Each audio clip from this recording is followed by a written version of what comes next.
Welcome to the Homegrown Advantage YouTube channel, where we bring you in-depth coverage and analysis of Australia's domestic racing scene. Today, we're going to be covering the opening round of the Pro Velo Super League, the SA Kick It. This has replaced the National Road Series as the top level of domestic racing. And we're going to break down Brendon Davids' near-accidental GC win following his standout performance at the Stage 3 Tailem Bend Motorsport Park road race. Before we get into that, just setting the scene, you had Jack Ward in the GC lead. He actually had a fantastic performance in the Stage 1 uphill time trial. He finished second, just 1 second behind Ronan Teese of St George Continental. But unfortunately for Ronan, St George Conti is not actually here as a team, so he's just an individual rider. And he sort of got found out a little bit in the criterium on Stage 2. Jack Ward, he had an entire team lead out for some of the intermediate sprints to get the bonus seconds. And you can see here, here's him picking up one of those intermediate sprints. He's got an entire team lead out. He's got 3 other teammates here in frame. The rest of the team actually were not too far out of shot here. And they had an entire team lead out to get him in place for this one. So, yeah, I think for Ronan, that was a bit of a tough spot for him. Jack Ward, kudos to him. He's sprinting really well for a strong climber. And he's obviously got a lot of that team support behind him. So that's the Brendon team that he's riding for. They had a fantastic job of looking out for a singular rider, I thought, on this stage, also to get him into the GC lead. So he's managed to get over the top of Ronan coming into Stage 3. He's the GC leader by 4 seconds. And then Brendon Davids, crucially, he's actually been riding mostly in support of Jack Ward throughout the criterium. He didn't do too badly in the uphill time trial for a big lad, but he's sitting 33 seconds back. He's in 16th place on the GC, so he's not quite in contention. I think coming into this Tailem Bend track, it's a pretty flat course overall, slightly twisty. There was a fair amount of wind blowing, and we did have a crosswind around that back section of the course, as you can see there. But I don't think anyone was really expecting to see massive time gaps, and certainly not anywhere where Brendon Davids would be able to bring back 33 seconds on his teammate, Jack Ward. So I think coming into this one, Jack Ward was the favourite for the tour. And look, Brendon Davids, very strong rider. I thought he was going to do quite well here, but wasn't expecting anything like what we saw. So let's dive into it. As the race rolled out, we had a single rider in John Carter from Caish Body Wrap. He went off the front. He was out there for about a lap or so by himself, and chatting to him after the race, he was just looking to give the Brendon team, who were in the GC lead, something to chase. And I think, maybe not too bad a tactic at the start. It did give them something to chase, but it kind of gave the race a little bit of calm, actually. And Brendon Davids, he started at the back of the bunch, worked his way through to the front of the bunch, and he was just trying to get an idea of what was the wind like, how were his teammates feeling, all of those sorts of things. And he actually noticed that the wind had picked up much more than he'd expected. It was much stronger than they'd seen on the forecast. So he went up to each of his teammates and said, look, I think we're going to have to split it maybe a bit earlier than we thought. Got on the radio. He's got Tim Decker in the car, one of Australia's best cycling minds. Spoke to Tim. They've also got Tim Rowe as well, former BMC World Tour rider. I think Brendon and Tim Rowe were teammates back in the day at maybe Avanti Isoway or Benelong Swiss Wellness in the National Road Series. So they know each other really well. They've got some fantastic brains there. And they said, yep, look, if you're going to commit to it, make sure it counts.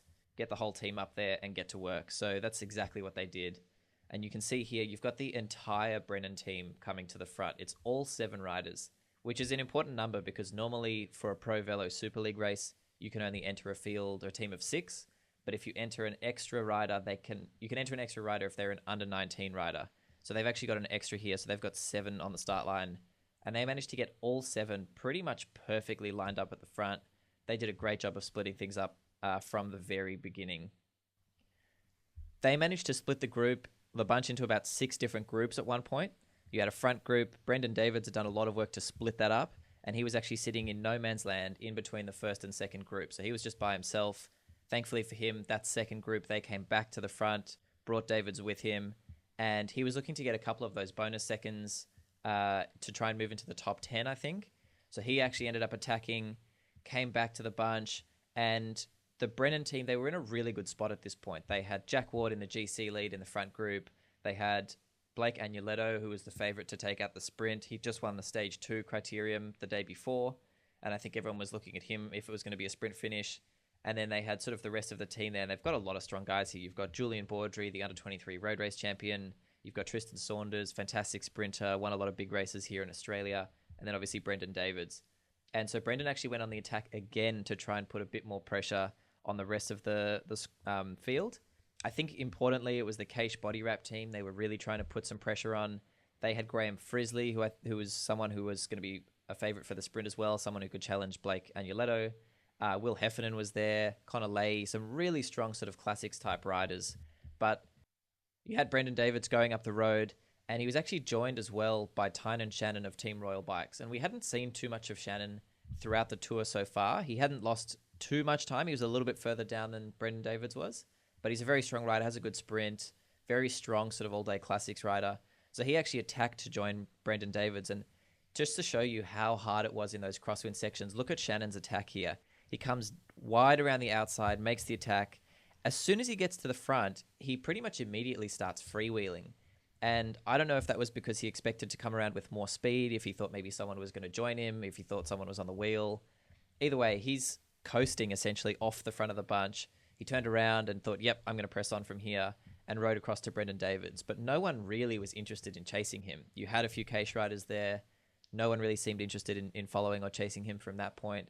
And that kind of put Caish on the back foot. From that point onwards, you had two very strong riders out the front. They immediately set to work and started pulling the gap out.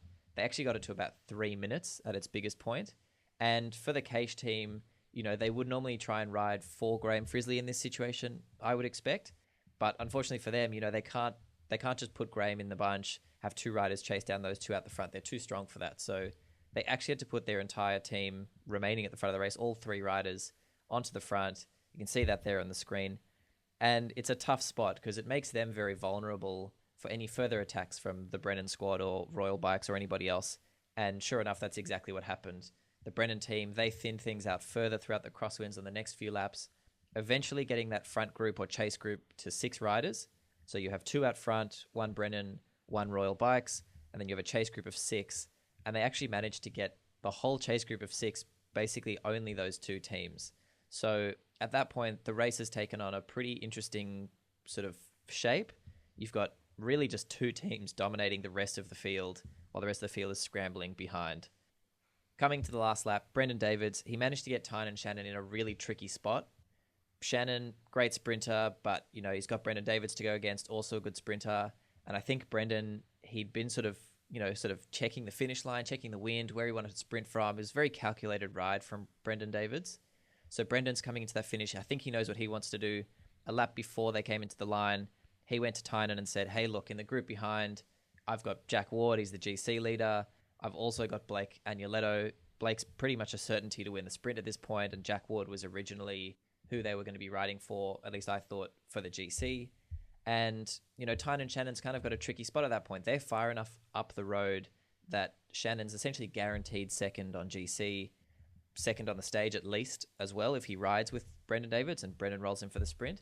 Or he can sort of try and finesse it a little bit, see if he can tow Brendon around, and then ease up towards the end and try and, beat him in the sprint so he could take first on the stage, second on GC. It's a tough spot for him. He's sort of in like a no overall win situation, and he decides to go with the latter. He tows Brendon around, and coming into that finishing sprint, Brendon Davids, he'd really been thinking about how he was going to finish this one while he was working with Shannon, and he hit it very early. Interestingly, though, I thought maybe at first he'd gone a bit too early because he sprinted, got the jump on Shannon, but he sat back down, and I thought, has he potentially gone a little bit too early? But, he'd done all of the right things. He'd sprinted on the right-hand side of the road. There was a cross tailwind blowing. He made sure that he had to come around him in the wind, so that made it extra hard for Shannon to come around, especially with the cross tailwind, because you're going so fast, and I think they were in the mid-60s in the sprint here. For Shannon to get around Brendon Davids, come off his wheel and get in front of him before the finish line is a pretty tough ask in those sorts of conditions. And Brendon Davids managed to hold strong, took a fantastic win. You can see him crossing the line there, just narrowly ahead of Tynan Shannon. Tynan, second on the stage, second on GC. Fantastic result for him. In that group behind, only 6 riders. It was Blake Agnoletto. He delivered, took third on the stage. Great sprint win from him. And Jack Ward, actually fourth on the stage. Really strong sprint from him. He's obviously a very punchy rider. And good to see him get through quite a hard sort of classics type race here. So Jack Ward, he takes fourth on the stage, third on GC. Crucially, he's the first under-23 rider for the Pro Velo Super League series points. So he takes the lead there to try and win that Jacob Alula Stagiaire contract. And because he'd had so many high placings on stages and bonus sprints, second on stage one, a lot of bonus points throughout the criterium, fourth on this stage, he actually ended up equal with Brendon Davids for series points overall. So they both share the lead coming into the next race, which is the Melbourne to Warrnambool. The Brendon team, they're very happy. They've taken the overall win, third on GC. They've got Jack Ward in the under-23 lead. They're pumped post-stage.